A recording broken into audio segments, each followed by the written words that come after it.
All right. Good morning, afternoon, and evening. It is my pleasure to welcome you to the second part of the opening session. And I would like to start out by thanking the IAEA for organizing this international conference on the important topic of radiation safety, and also for offering it in a virtual platform, providing the opportunity to reach a wider audience. Before we start the keynote presentation, I would like to make some introductions. Co-chairing with me today is Mr. Gaurav Kumar Jain from India. He's the Radiation Safety Officer at Shalby Hospital. Also, Benjamin Kellogg, who's an Associate Radiation Protection Officer at the IAEA, serving as the rapporteur for this session. My name is Cindy Flannery. I'm from the U.S. I'm a health physicist at the U.S. Nuclear Regulatory Commission. Our keynote speaker today is Mr. Abel González. He's an academician at the Argentine Academies of Environmental Sciences and of the Seas and the International Nuclear Energy Academy. He's currently a senior advisor of the Argentine Nuclear Regulatory Authority, and he holds positions as a member of IAEA's Commission of Safety Standards, a member of the Argentine delegation to IAEA's General Conference and Board of Governors, and member of the Committee on Radiological Protection and Public Health of NEA. Mr. González is also a representative of UNSCEAR, and previous positions include IAEA Director of the Division of Radiation Transport and Waste Safety, Vice Chair of the ICRP Main Commission, and Vice President of IRPA. With regard to format for the session, I would ask that you submit your questions through the Q&A box function, and I also invite you to send the questions during the presentation, as this will allow us some time to sort them and have them prepared by the end of Mr. González's presentation, when we will go through the questions at that time. So with that, let's get started. And Mr. González, the floor is yours. Thank you. Dear friends, dear colleagues, estimados amigos from all around the world, good morning, good evening, good afternoon, depending wherever you are. Here we are, fortunately in Vienna, but without your presence, which is a drama, because these conferences are interesting when we have personal interaction. But it is the way that it is, and we have to be very thankful to the agency, to the Department of Nuclear Safety and Security, and to the people of the Radiation Safety Group, particularly my dear friends Tony Colgan, Miro, Pinek, for putting all this together and give us the opportunity to discuss challenges, news of this very good system that we have created over the years. For I will address some personal ideas on these emerging challenges in radiation protection. Oh, doesn't work. The international radiation safety system, we have to recognize, is one of the more significant international and intergovernmental successes. That is, I believe, a fact. There are very few protection systems that have had our success. It is universal and consensual. It is founded on international accepted science. It's based on an universal paradigm recommended by a non-governmental charity. It resulted in a regime, an intergovernmental regime of standards and norms, co-sponsored by all relevant international agencies. And it includes provision for practical application from international professional societies. Please tell me of any other protection area where you can put all this together. We have the consensual science, we have an universal paradigm, we have intergovernmental standards and norms, and we have provision for applications. The consensual science is provided by the unique scientific body of the UN General Assembly, the top of the international system. The universal paradigm is provided by an also unique non-governmental organization, a charity, the ICRP. The standards and norms are provided by all the relevant international agencies under the aegis of the IAEA. Usually we set the standard of the IAEA. In fact, are the standard of all the international agencies. They are co-sponsoring on the standards. And the provision of applications are done in close cooperation with the only organization that put together all the professionals working in the area, IRPA. Now, notwithstanding this success, after nearly a century on the run, the system may need some review and eventually revision and fixing. This is natural. Like this fellow trying to repair a Ferrari. The Ferrari is a very good car, but once in a while you have to adjust here and there.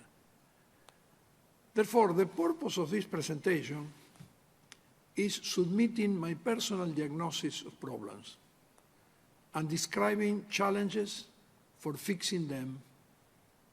But in order to prevent misunderstanding or critics, I will present it as a mea culpa. Because I was involved in developing the system. Therefore, I have the right to look now at the end of my career back and to see what could have been done better. Sorry, very sorry for the thing that could have been done better, but always there is time to fix it. Everything started, I believe the system was solidified in ICRP 60/99, and after 5 lustrums, we have the publication of ICRP that now govern our paradigm, the publication 103 in 2007. But from 2007 and to now, 2021, a lot of water went under the bridge. And we learned a lot of lessons. Therefore, I believe that we have the moral obligation to take over those lessons. On that market, I will describe the content of my presentation. I will talk about the scientific basis, about the ethics and the principles of the system, about the situations that we have described and the categorization of exposures, about the standards and their applications, and certainly one epilogue. On the scientific basis, I will try to concentrate in one of the more challenging problems that we have, the linear non-threshold conundrum. What is the mea culpa? We did not clearly differentiate between proved thesis of radiation effects and the retrospective attribution and conjectural hypothesis on radiation risk and their prospective inference. This is an essential difference, and we have not made that clear. Thus, the LNT protection model was confusedly explained and contradictorily presented as an LNT scientific fact. This is the summary of thousands and thousands of pages of unscare on the relationship between doses and effect. And we know in the high doses, there is a 100% probability that you will get damaged by radiation. In the medium doses, the probability starts to decrease, hopefully linearly, up to low doses. It's a simplistic description, but that is what we have achieved after many years of work. I don't like very much this figure. The colors are not good, the letters are small, but this is the figure that is published in the UN document on the unscare result. In the low dose, we know that we cannot go down to background dose, which is relatively high, and to the total background of incidence effect, that is high as well. And we don't know what happened here, and we have to assume, we have to make a postulation. We postulated that an incremental dose will produce a nominal incremental of likelihood, of risk. And the average and the relationship, we have called it nominal risk. And we put a number there that is the same number that we know that exists in high doses, 5% per sievert. This is what we have done. Now, the critical question on this is the recommended LNT a proved thesis or an operational practical model? That is essential, and this has been confused. The intention was to recommend LT as a model used for radiation protection purposes. For ICRP, said very clear, the LT provides the basis for the summation of doses. If we cannot do that, the system can be operated as well, but became much more complicated. Imagine, and this was discussed in ICRP, imagine that the system will not assume a linear model. Let's say a model like this. Well, if we assume a model like this, a delta dose, we have to assume a delta probability of risk. And the same delta dose, a little after, will have a different probability. Well, from the practical and legal problem, this is very difficult to handle, very complicated. And that is what the benefit of the linear model for practical radiation protection purposes. We cannot handle this easily when at different delta dose, we have to assign different probabilities.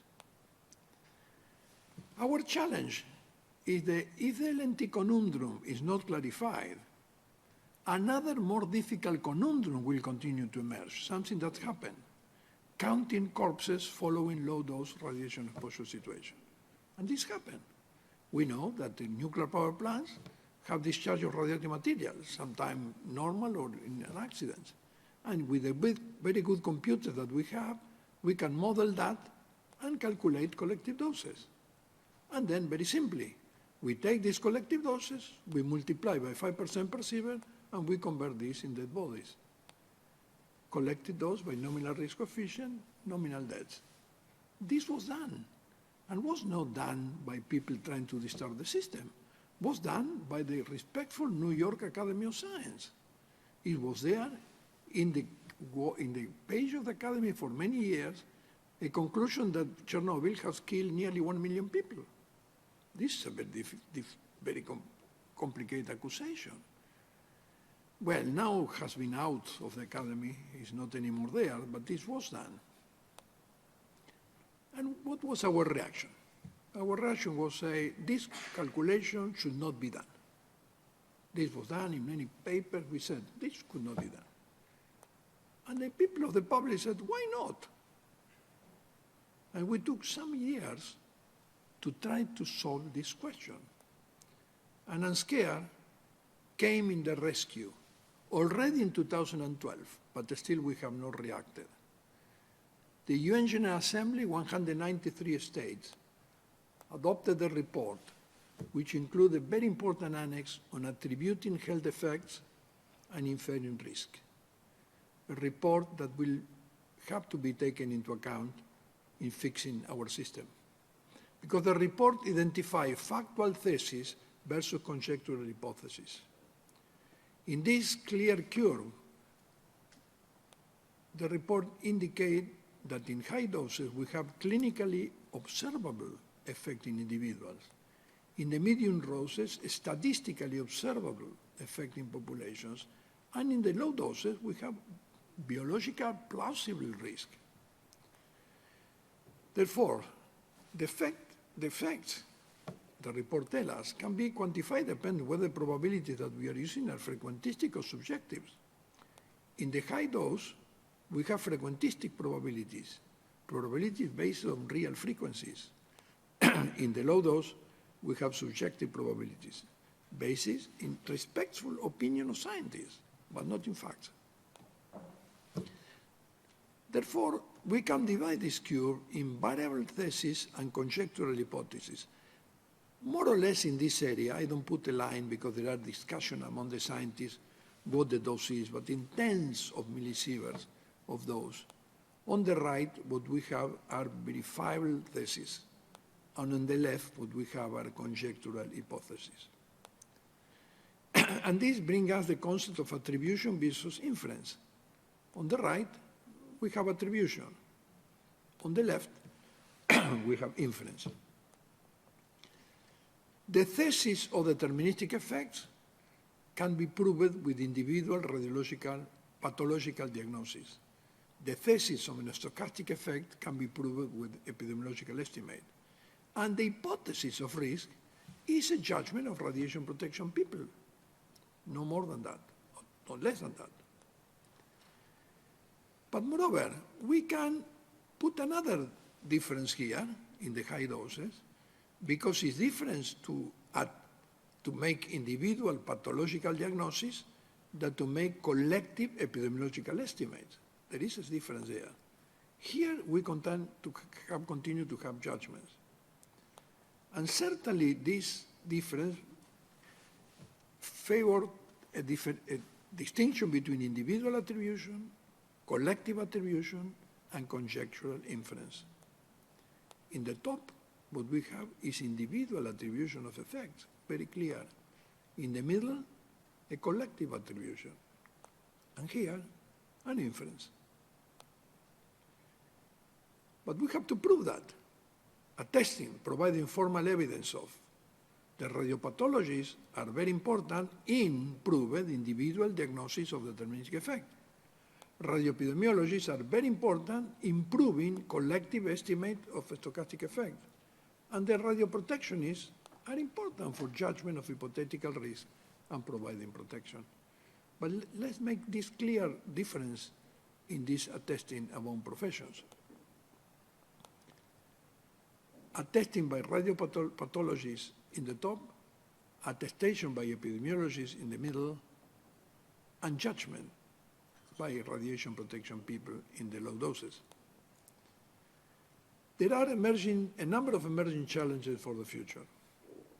First, distinguishing probabilities based on frequencies from those based on subjective judgments. Distinguishing the attribution of probable radiation effect from the inference of probable radiation risk, and the difference between V and B there is very important.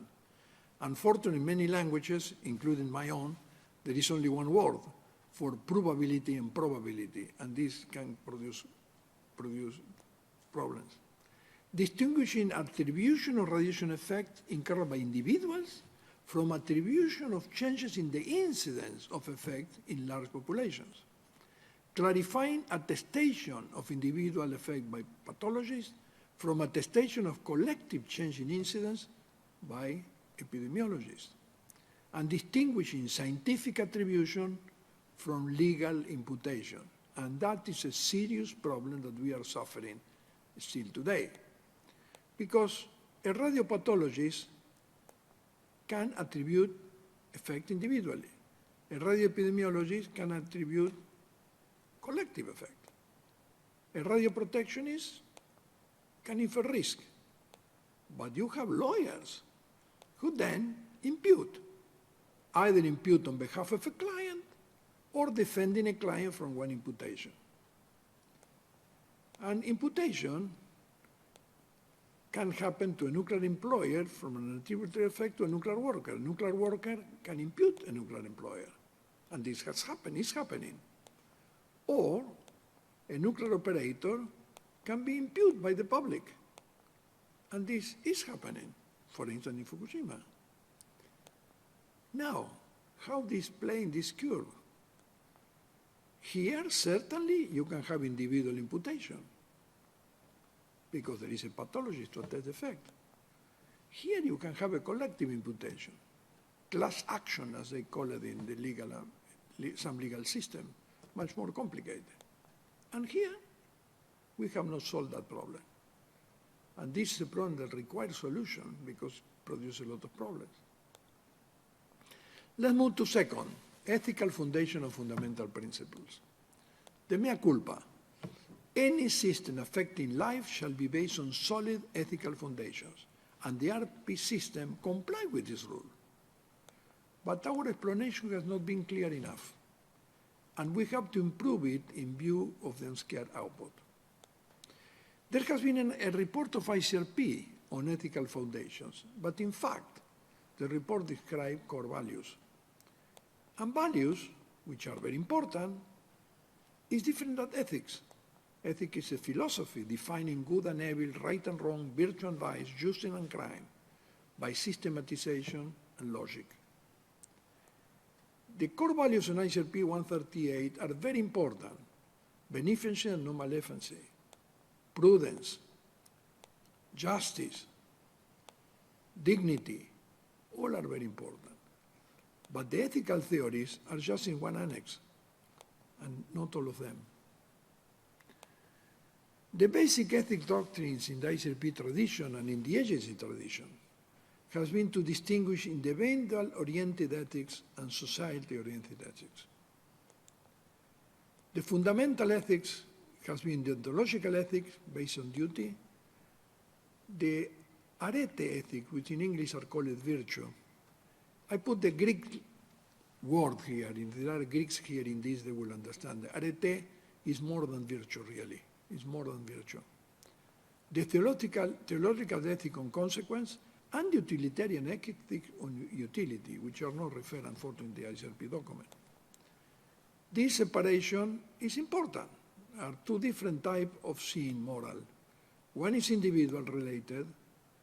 I put there that separation between the two, and you will see why. The arete ethics in the ICRP has been given by de facto, while the IIA, in his fundamental, has distinguished this particular ethic.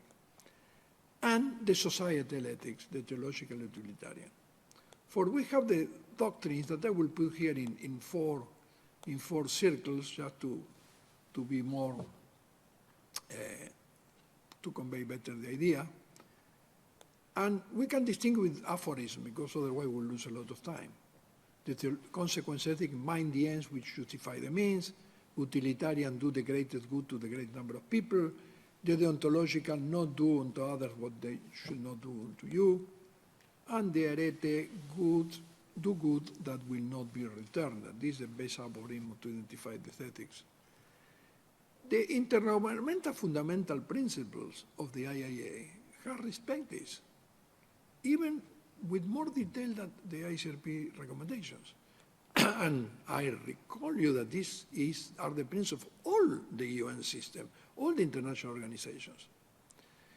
Of the 10 fundamental principles, the agency and the other organization has identified 4, which are based on this ethic.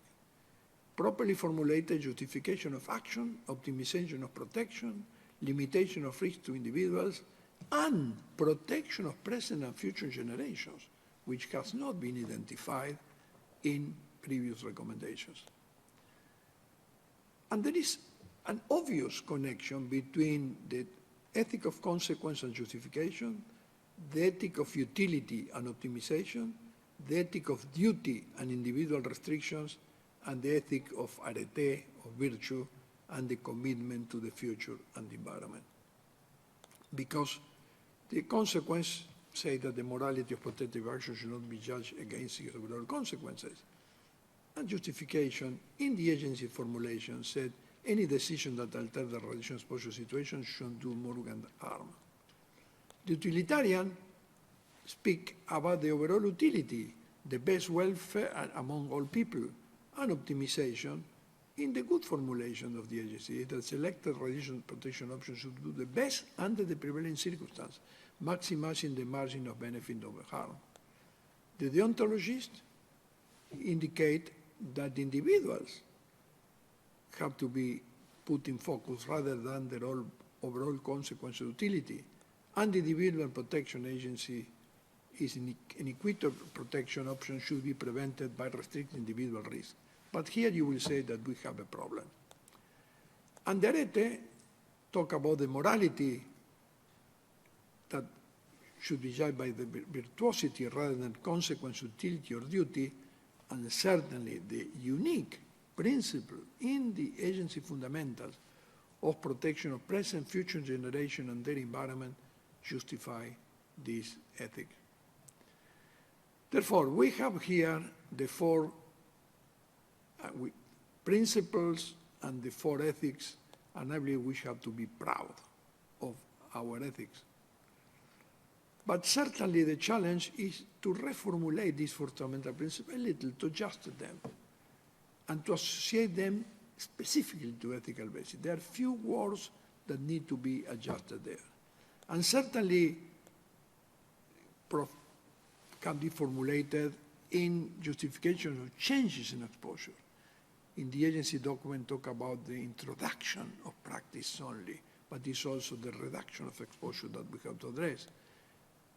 the optimization of protection options clearly is not doses that have to be as low as reasonably achievable. Is that the options have to be the best.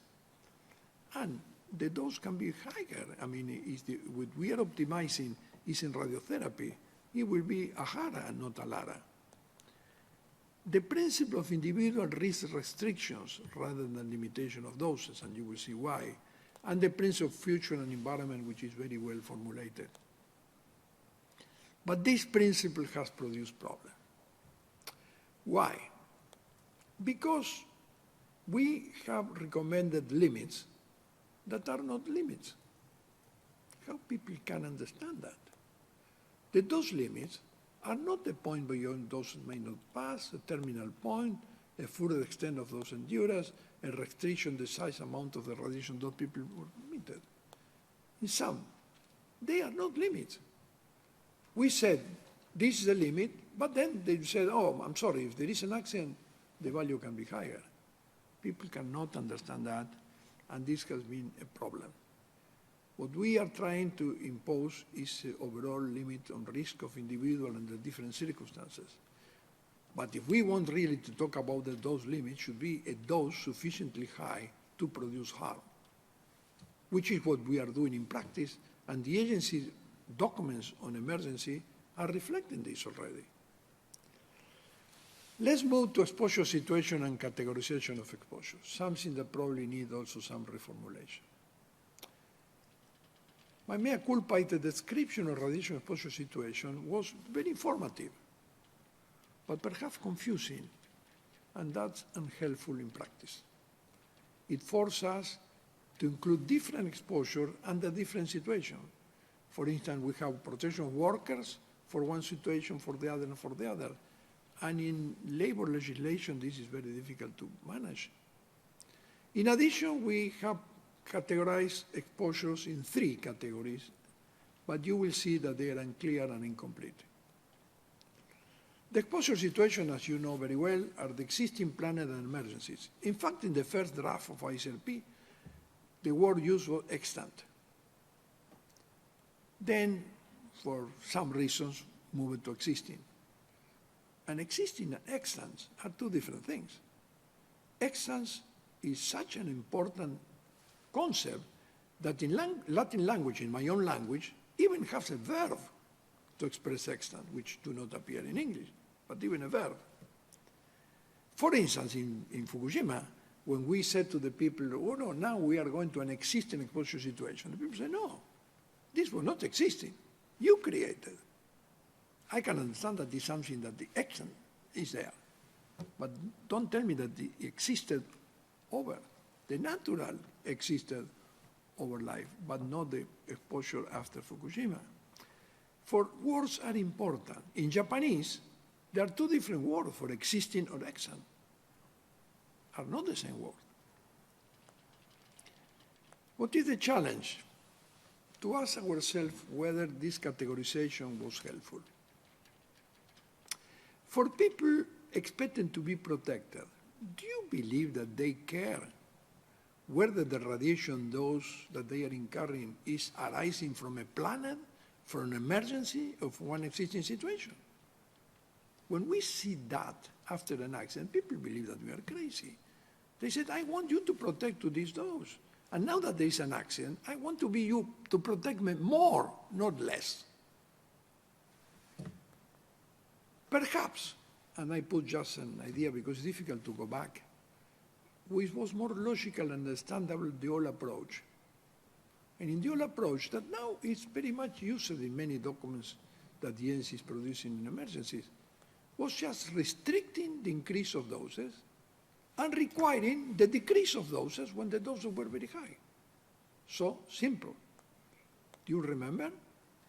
When we have, after background, we introduce an activity, for instance, nuclear power plant, we knew that there would be an expected additional dose, and the regulatory restrictions were over this additional dose, with optimization, with limitation, whatever, the additional dose.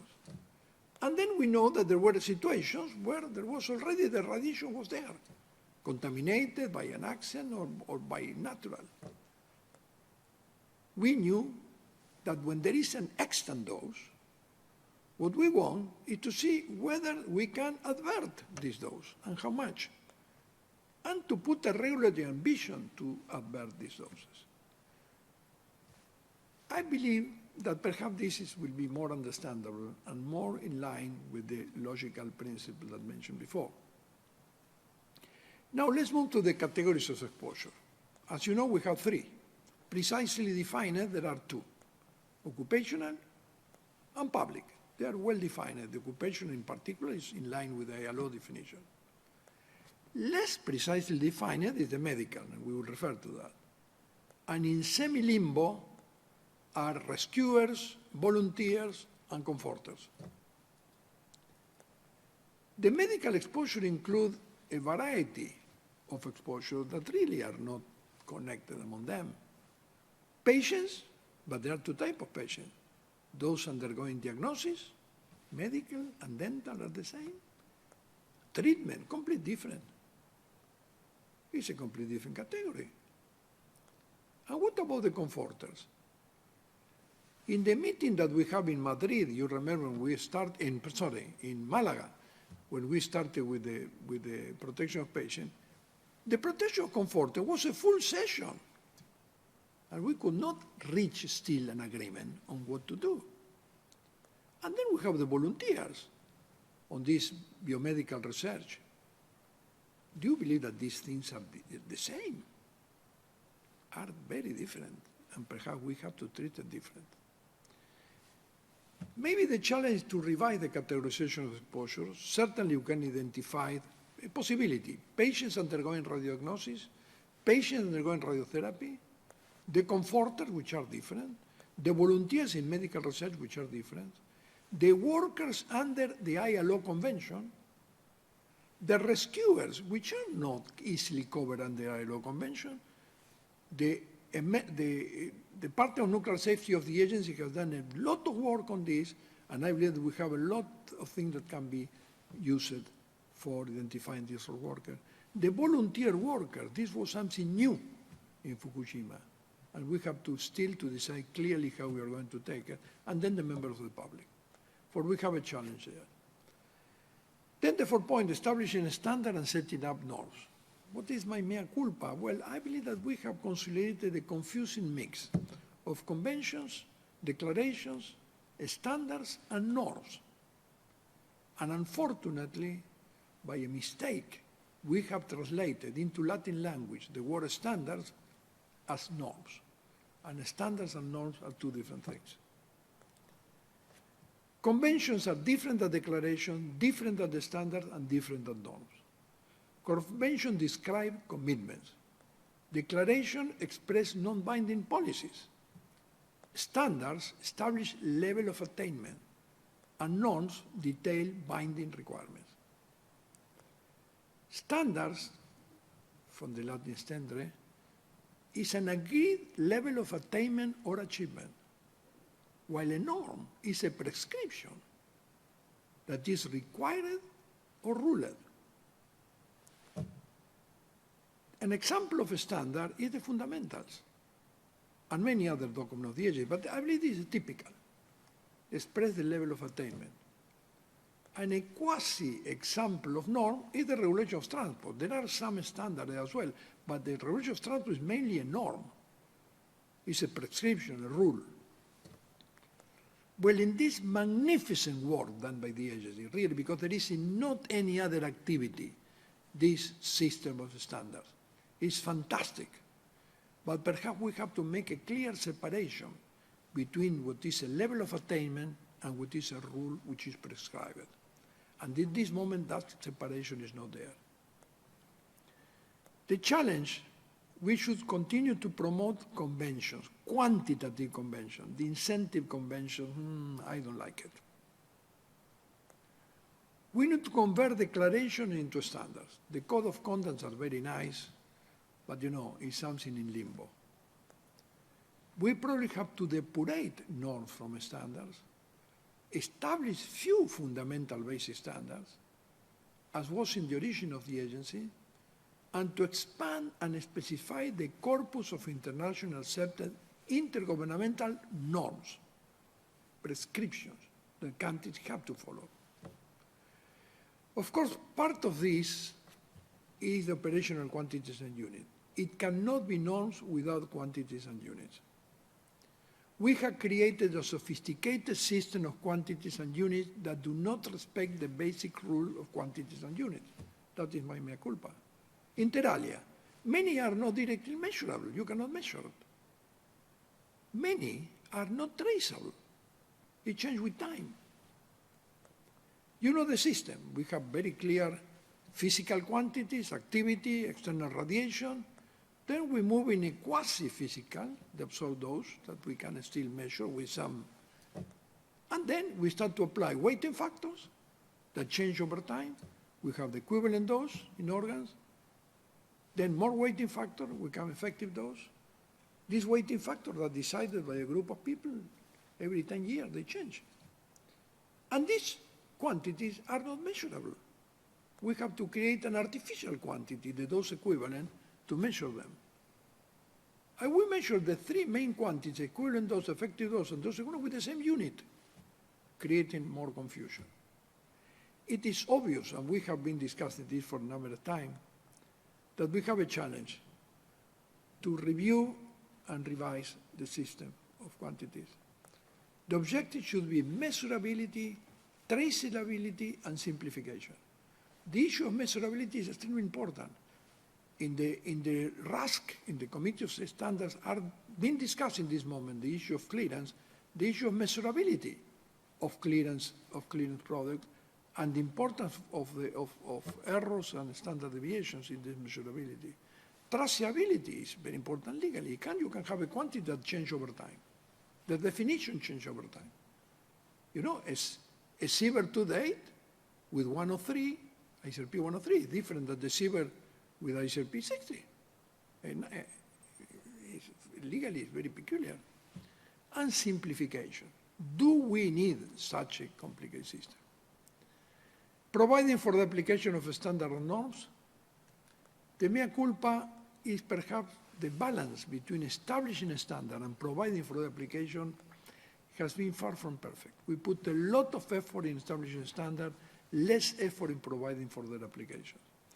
And more reliance on NIRPA in this will be successful. You know the provision for the standards, the mechanism of the agencies, providing technical assistance, fostering information exchange, promoting education and training, coordinating research and development, and rendering appraisal services. Well, we have challenged. We can generalize the technical assistance. It's too much focus in countries which need a lot of assistance. We have to increase in information exchange, I believe. We need to focus our educations on specific courses, on specific standards of the applications. Their R&D projects for open issues are disappearing, and we have many open issues. And the appraisals, I like them more than the peer reviews. Peer reviews is a word that is not translatable, and when the words are not translatable, have complicated meanings. My epilogue. This was the past, we are in the present, let's look for the future. Key element to be reviewed and eventually revised in the future. We believe that we have a perfect Rubik cube. This is what we have now. Workers, members of the public, and patients. Planned, existing, and emergency. Justification, optimization, and individual restriction. Was a perfect Rubik cube, but perhaps we have to adjust we don't need a cube, maybe it's another figure, but some of these need adjustment. This will bring to a revision of the current pyramid. Convention, fundamental requirement, and guides may need some adjustment as well. And overall, this will help us to improve understanding, essential in our profession. We are using confusing words. and we are not helping neither us nor to the people. Radiation effects is not the same that radiation risk, and we have to be clear. And the risk communication problem is serious. The communication among experts is difficult, and then from expert to member of the public is even worse. This is very difficult. But this is the real problem, the communication among experts. For instance, let's take risk. One expert will tell you that risk is probability. The other one will say, no, it's a mathematical expectation. Another one will say, no, it's a multi-attribute. And probably someone will say, I have not a clue what risk is. This is not an imagination. In our standards, now we have the three definitions of risk. In the standards. Therefore, if the expert doesn't know what risk is, could you imagine the poor fellow and a member of the public? They are confusing or terrified with the word risk. And this is our responsibility to change it.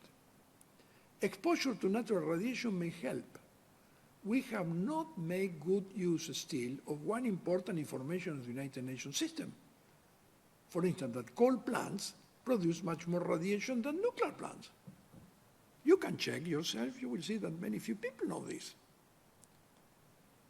And when they know, they will say, my goodness, these people have made a sophisticated system for controlling low radiation from nuclear power plants, and I have high radiation from coal plants which are in limbo.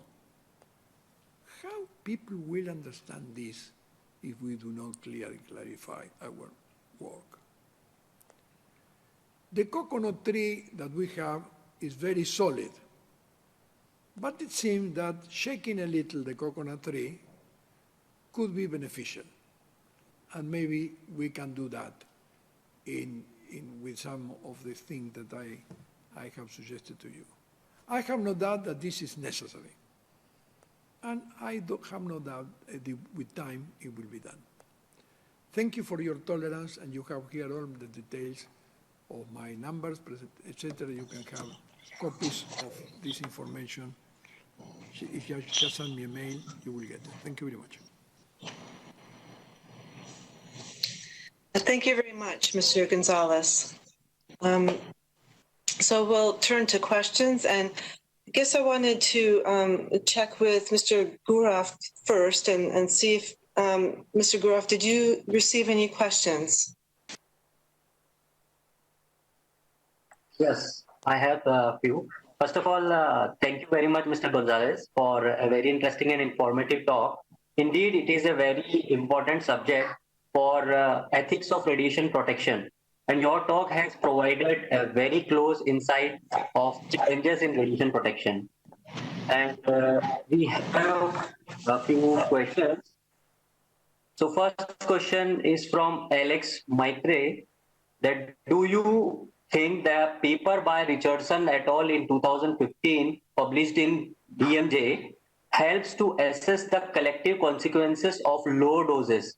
The title of the paper is the retrospective cohort study of occupational workers, and this study involved the occupational exposure in France, United Kingdom, and United States.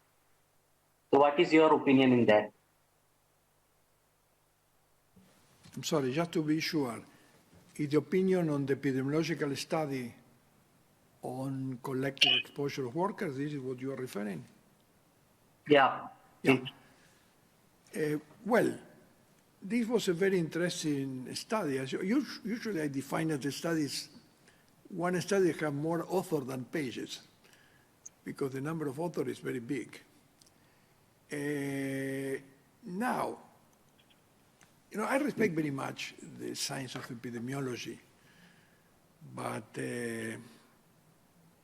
epidemiologists are at the end mathematicians, statisticians, and you have to be very careful when you play with the statistics. Some people used to say that the scientific way to lie is to use statistics. In this study, there is a big mixture of workers who have received very high exposure workers that were exposed to some particular organs, like lung, workers that received very minimum exposures, like the one that participated from Australia, for instance. And from all that was make a big soup, and some information was get from that soup. Now, I noticed that after the publication of the report, the contribution of Canada, the Canadians said, I'm very sorry, we made a mistake with some of the numbers, and these numbers were withdrawn, and when you withdraw the Canadian numbers, the conclusion of the study are different. For that made me very nervous, really. I prefer the epidemiological studies done by epidemiologists based on epidemics. They look in an epidemic of radiation, let's say Hiroshima, for instance. Hiroshima and Nagasaki, these have an epidemic. And then you do a study of that epidemic, and you make conclusions. And these are very solid. Or the epidemic of cancer, thyroid, pediatric cancer in Chernobyl. You have an epidemic, and you work on that epidemic. Or the numbers which have appeared in Mayak is an epidemic. Okay, you work on an epidemic. Then, when you move from the epidemic to ideas, mixing numbers from many things, mathematically maybe it can be defensible, but epistemologically has a problem. And you be from India, you will understand better what I am saying, because epistemology is referred with one single word in the Western culture. But when I have the opportunity to make a presentation on this in India, that was at the time of the meeting that was done from Dr. Ganguly, I have the experience to enter myself into Indian philosophy. And I saw the big difference that there are in Indian philosophy, the more subtle definitions of these epistemological concepts. And therefore, that, I believe, is a problem that I have with these so-called epidemiological studies, which really are not studies of fact, but studies on conjectures. Okay, thank you. So one more question is from Yuri Franklin. So he asked that isn't optimization also applicable for individual protection?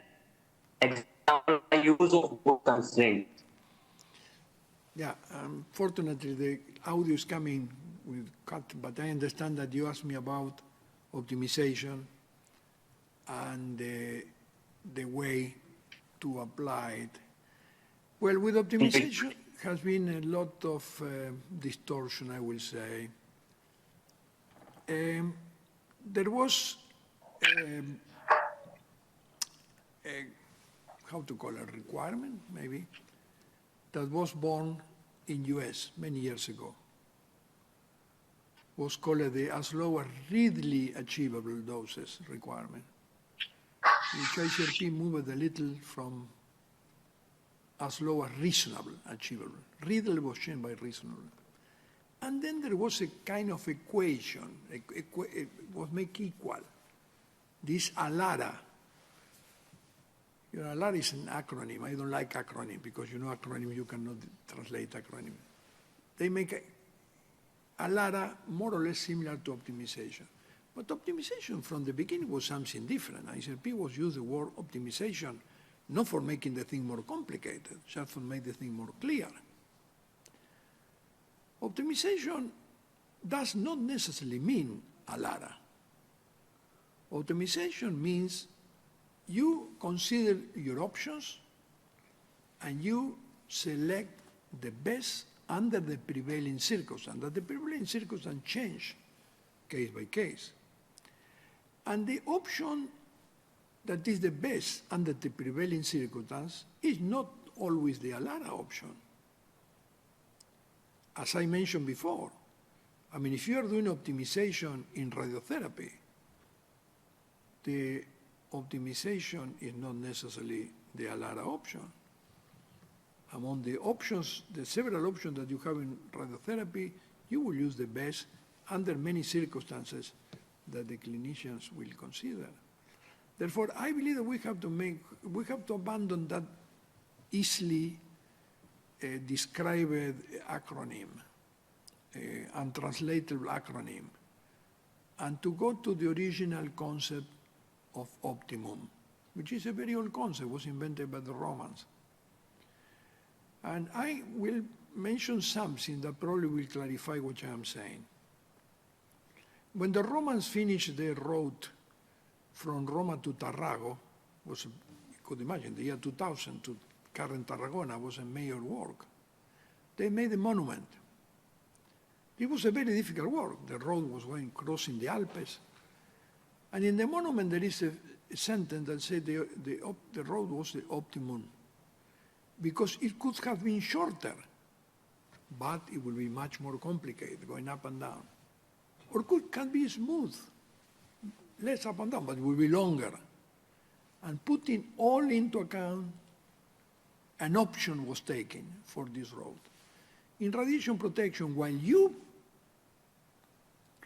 comply with other principles, with other ethical principles, we have to deal with the option which is the best under the prevailing circumstance. And this is not necessarily the option provided the lower dose. Okay, thank you. Okay. One more question from William that other complication is also that the infection for the alarm philosophy. And how is this philosophy test when confirming these changes? Well, I understand that there's some communication, but frankly speaking, I could not hear what was the question. If somebody can repeat for me. Let me see if they have the question. I can see there is something. How is this the philosophy?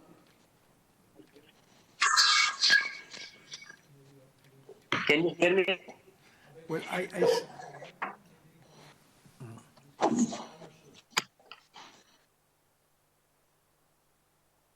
I can try to read, but the only thing that I see in the screen is that somebody said that the convention of ILO is 105.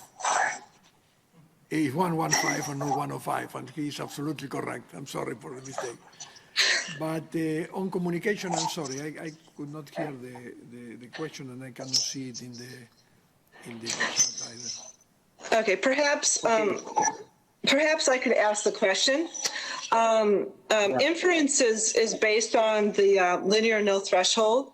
So what are the implications in the future if there's stronger evidence supporting a threshold or even hormesis?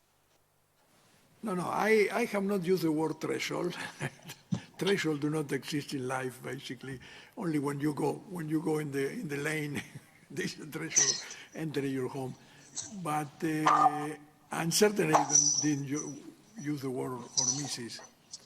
The only thing that I am saying that we have to consider is that in our standards, now, in this moment, we do not make a difference between effects that are proven, that occur,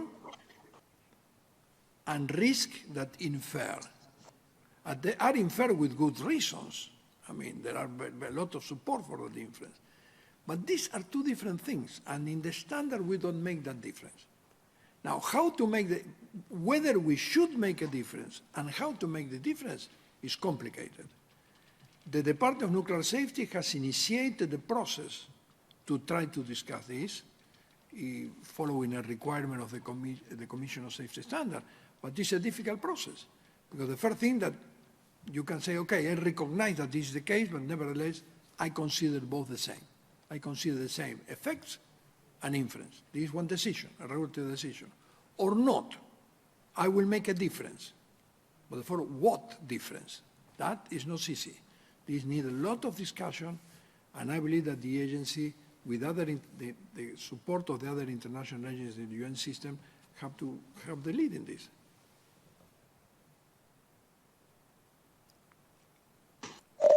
Okay, thank you. Another question that came in, what are the latest developments on radiation effects in the low dose range, less than 100 millisieverts? Well, I believe the latest has happened last week. For more late impossible. Last week, UNSCARE met in a very complicated meeting in this situation of pandemia and approved 3 documents, one on collection of medical exposure, the other one, the last document on Fukushima, that will be reflected in the agency conference on Fukushima that will take place in February, and then approved the document on mechanisms, biological mechanisms of interaction of radiation with the intimate part of the cells, and to see how this can influence that risk.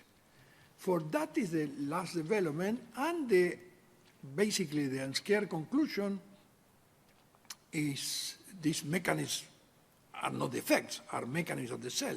The fact that there is a mechanism doesn't mean that at the end will be an effect, but that mechanisms at the cellular level are compatible with the inference of risk that we are having in our standards, meaning with the LNT hypothesis of inference of risk. Therefore, that is I will say, very supportive scientific development that has happened just last week in the way that we are considering the inference of risk in our standards.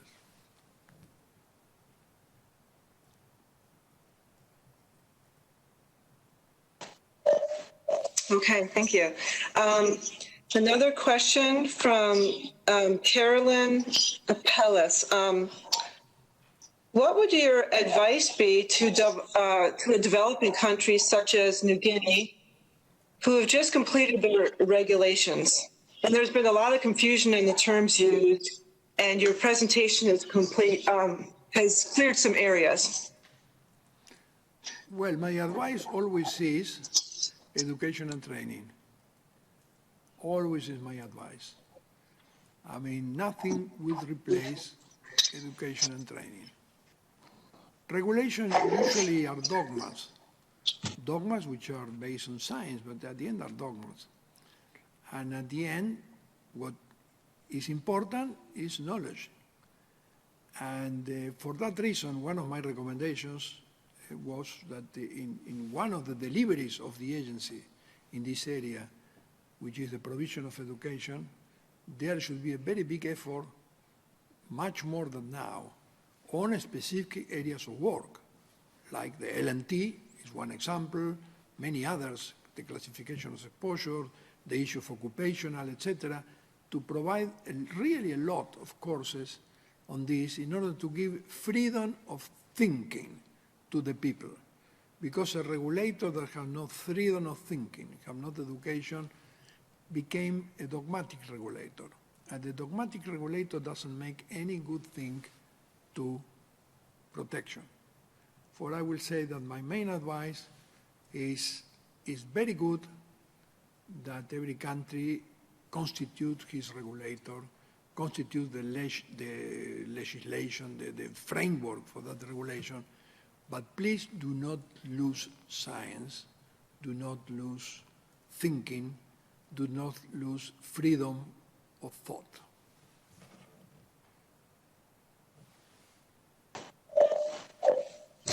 Okay. Another question that came in from Lydia Kanha. LNT is not proven and raises radiophobia among patients and medical staff. So why international bodies such as ICRP, although assuming LNT model is not for individual risk assessment, they still keep this model for radiation protection purposes? Well, I believe that the question is correct. I mean, it's true that the misuse of LNT and the lack of clarity on LNT has produced radiophobia. It's absolutely, it's a fact. Because what people have understood is what the New York Academy of Science understood, that you can collect millions of corpses after exposure to low-level radiation. And that is certainly a problem, you know? I mean, when we are talking, as the New York Academy of Science was doing, to 1 million dead, I mean, we are talking a number similar to the Second War. This is not a joke. Now, when you ask where are the corpses, nobody tell you where are the corpses. For this is a conjectural thing. Therefore, the question is correct. I believe that we have a problem of, I would not like to call it radiophobia. This was a word that I don't like because phobia is a psychiatric problem. And the people who are afraid of radiation, they are not psychiatric. I mean, they are normal people that they get afraid of radiation for all the things that we are doing with LNT, or bad explanation of LNT. For that reason, one of the main issues I believe that we have in front of us is LNT, and to make clear, to convert these unscared developments approved by the 193 countries of the UN General Assembly in the year 2012, for already 8 years ago, to convert that in things that people can understand.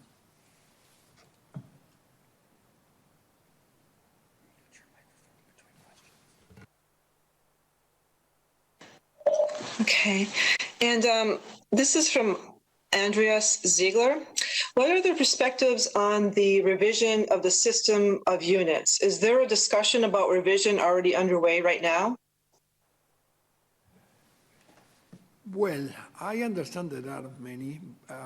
The only thing that I know that has happened, let's say, on the international level, I mean, in Brazil, there was a Congress called on this issue. This was some years ago. And there is a book in which many proposals are done. I believe we should not do it in a hurry because quantities and units are very important, have to be thought carefully.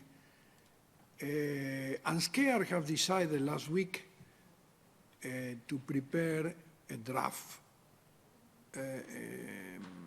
on revising the quantities that UNSCARE is doing. And for instance, I tell you things that are already being discussed. For instance, in the system of quantities and units, was not clearly expressed that the collective dose is an extensive quantity. This is different than the dose, which is an intensive quantity. The same difference between, let's say, temperature and heat. Temperature is an intensive quantity, heat is an extensive quantity. And in physics, people know very well that the extensive quantities are valid when they are expressed per unit something. Heat per square meter or for whatever. You have to have one reference for the extensive quantity. For the collective dose in isolation doesn't mean anything. The collective dose has to be expressed per unit of something. And SCARE has been expressed in the energy part, the collective dose per unit of megawatt electric produced by different sources. Then you can compare. Then you make a sense of that quantity. Well, these are the type of things that have to be discussed. I believe that there are going on, but probably the question, I imagine, is much saying, look, there is something formally going on, for instance, the level of ISRU or level of the agency, not as far as I believe. There are small flops here and there. I mean, this Congress in Brazil with a book on this, the UNSCARE that last week was discussing this issue and decided to make a report for the next year. Therefore, there are things going on that have to be, let's put together. Probably I believe that ISRU have to play a very good role in this, but I believe that the agency can also promote this at the level of ISRU, perhaps.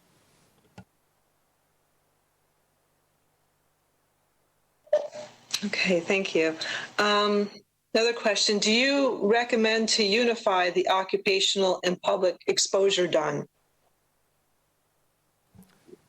Well, no, I believe that will be a mistake because the references are different, the legal system is different, the quantities are different. In the case of workers, what we refer is to the dose that the worker received due to his occupation. And according to ILO rules, the occupation means also the transport to the occupation, to the movement to the occupation, for the full dose. While in the case of the public, we are controlling delta doses, extra doses. We are not controlling the total dose received by the public. So the different quantities. The system is legal, different, and then the more important thing is that until now, the occupational doses are monitored, for we know what these doses are. The public doses are not monitored. This might change, but in this moment, and for many years, it will be very difficult to change. But in this moment, they are not monitored. They are the result of models. And one lesson that we got in Chernobyl and that we confirm in Fukushima is that models do not necessarily represent what you then measure. In Chernobyl, there were a very big difference between the dose that were modeled and the dose that were measured. Very big. The models are usually conservative, the modelists are conservative, and the doses from models are much bigger. Therefore, probably the doses that we are assigning to the public are bigger than the doses that the public are really incurring. For the two systems are really that very, very different, and I don't believe that can be the same. But they should be coherent and consistent. And in this moment, they are not necessarily coherent and consistent.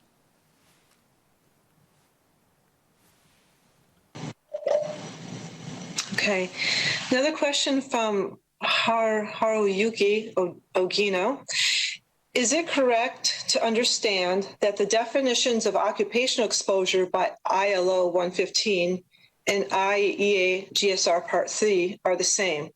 I'm asking this because it seems that you have carefully selected the definition of ILO in your presentation.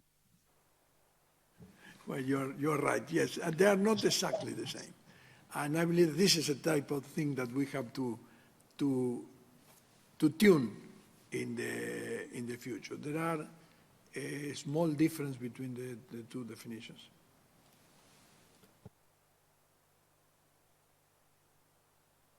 But I believe that in the issue of the definition, it's important to address in the future the issue of the rescuers.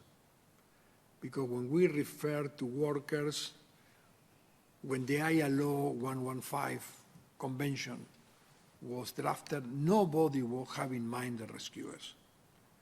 The rescuers are not what we normally will call the nuclear worker or the medical worker in an hospital. The rescuers are the different things, are the firefighters, are people who, they have decided the profession when they know that they will take higher risk, and they operate in a completely different environment and with completely different rules. I believe the ILO should help in this. I believe in the many number of conventions that the ILO have, we have to try to look at the conventions that look for rescuers and try to extract lessons together with ILO. And this has been done by the agency, by the way, under the emergency group, but this have to be solidified, I believe. Okay. Another question, how do we balance individual risk against societal benefit? It's a very difficult question. The ethicists do not agree on this. I mean, for that reason, there are 4 different ethics which are not compatible, really not compatible. The theological, the ethic of the consequence, the ethic of, let's say, of the generals. You know, you go to the battle, I mean, if you lose some people, well, if you win the battle, it's okay. And the ethics, the individualist ethic, which is coming basically from the religious context, is an ethic that said you defend the individual, whatever happened to society. And when Kant made many works on this ethic, he came to shocking conclusions sometimes. There are very interesting experiments which show, for there is not an answer to that. My personal opinion is that the radiation protection community in the 60s, 70s, particularly with the push of the Swedish group, Bullindell among them, they made a balance, which I believe is a very good balance, between collective and individual, for trying to get the best from society while respecting rights to the individual. This is the balance. And frankly speaking, I probably am wrong, but I don't know any other profession which have made an effort in this. For I believe we have to be proud, the people working in radiation protection, that we took the effort to try to make this balance that even among ethicists is not so clear.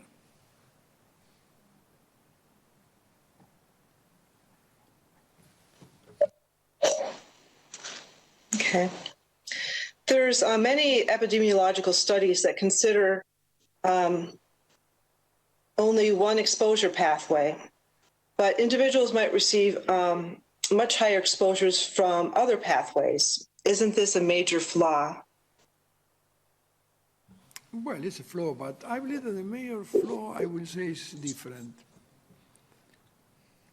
Is between, again I repeat, epidemiological studies done when you have an epidemic, or epidemiological inferences done with other data.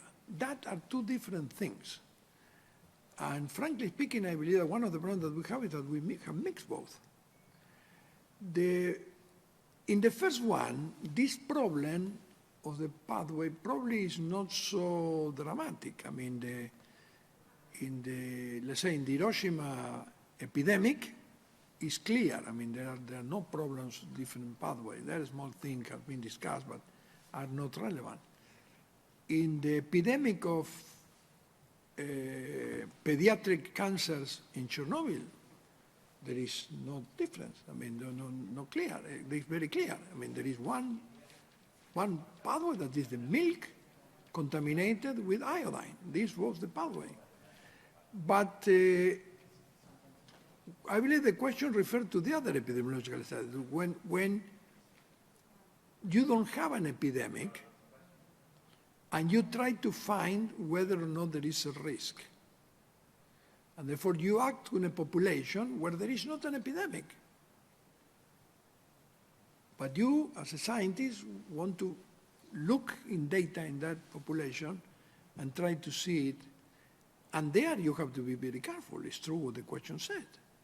I mean, if you put only one path and you ignore the others, you can make a very big disaster. I believe that the typical question of this was the famous epidemiological study done in Sellafield, or Windscale, you call it the way that you like. What was the name of the epidemiologist? I don't remember. But was done a good epidemiological study on a place where there was not an epidemic. But they believed that could be a case of affecting children from parents that were exposed in Sellafield. And yes, it happened exactly what the question said. And at the beginning, the answer from this good epidemiology was, yes, there was an effect. And people start to be suspicious because, as we know, now we know that the hereditary effects really are undetectable, but from mother could have, there is a line, but from parents there is not such a line. From fathers there is not such a line. And well, at the end, it was proved that the study was wrong, because there was an important path that was not considered. and that was responsible of the cases that they were seeing. For I believe the question is correct. When you do these studies in a place where there is not an epidemic, and nevertheless you are searching, trying to find something, you have to be very, very, very, very careful. And in that respect, in India, there has been a lot of experience in Kerala, where you have a relatively high radiation dose. You have the order of 20, 30 millisieverts per year there, depending on what part of the river there you are in Kerala. And I mean, many studies have been done, and you cannot see any result. For these studies, when you don't have an epidemic and you try to find one, be careful. And as the question clearly said, be careful with what you take into account in the study.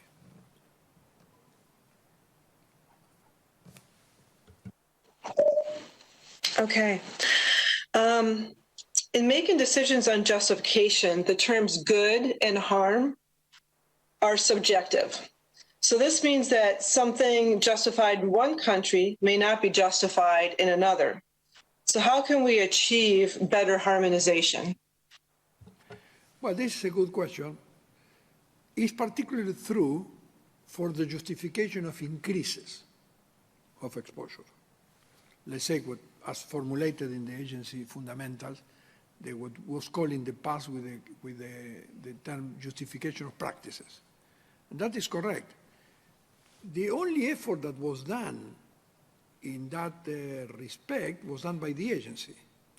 Many years ago, the agency studied that and produced a report on the so-called value of alpha, which in few terms means the value that you will give to any damage that the introduction of, let's say, of a nuclear power plant could produce, and try to get an harmonization on a value. And the agency did a really good job on that, but still is very complicated. For the justification of practice is something very, very, very difficult to get an international agreement on that. But it's not true, the question, for the other part of justification, which is not included, unfortunately, in the fundamental, that is the justification of reduction of doses. For instance, when you're in an emergency, you have to decide whether you evacuate people or not. You want to reduce the doses, but by reducing the doses, you can produce a lot of harm. Well, in that, now we have a lot of information, because we have concrete examples of the damage produced in Chernobyl and in Fukushima for reducing relatively small doses. And these are being published in the literature, and this is very quantitative. I mean, there are people who have died due to this. I mean, this is justifiable. Well, the psychological drama creating a population. When people talk about evacuation, for instance, I always said, imagine that you are in your home and suddenly they are seeing TV and somebody knocking your door and said you have to be evacuated and you have to lose everything, as this photo that we see in Pripyat. We lose everything there. Well, the damage is dramatic, and that is very quantitative. For the question, I believe it's correct for the justification of practices, big problem, but the agency have done some effort on that. Moreover, there is a book that has been written on that issue, edited by Agustin Alonso. This is a full book. Agustin Alonso was one of the commissioners of the Spanish regulator. But it's a difficult problem. But the justification of reduction of doses, the justification of emergency action, I believe, is more quantitative.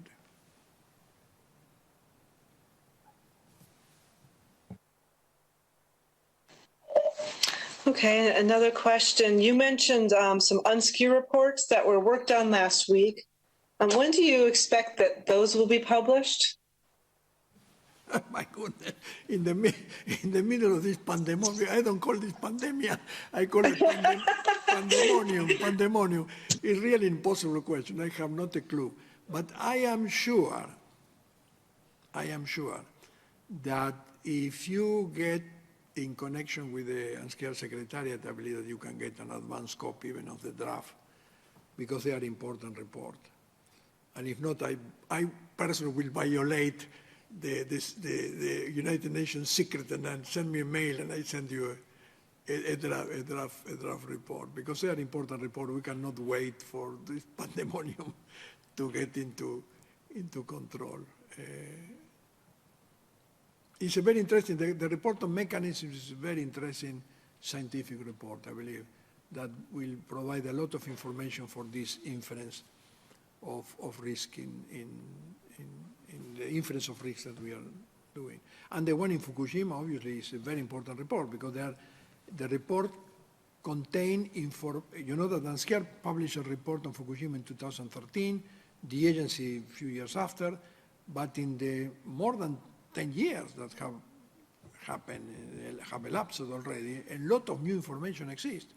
And Unscared has now collected all that information, and the new information basically said what we did 10 years ago was correct, and that is not small. And therefore, these are two important reports. I believe that it's important that be in the hand of the people as soon as possible.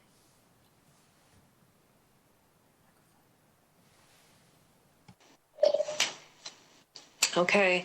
Well, I don't have any more questions that have come in. So I think with that, we can, unless you have any more final words. If you allow me, Madam, I have a few final words. First of all, to thank you very much to you and to my Indian colleagues there that I can see him.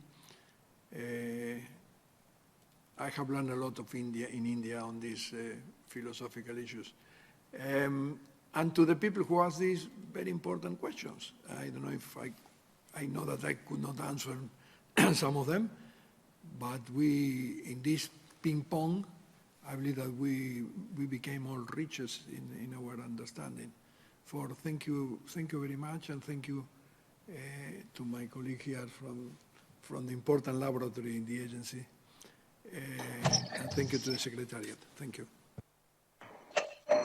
And thank you for your very thought-provoking presentation, and thank you to everyone for your participation. And I, of course, would like to express my appreciation to IAEA for bringing the radiation protection community together. And everyone enjoy the rest of your day and the remainder of the conference.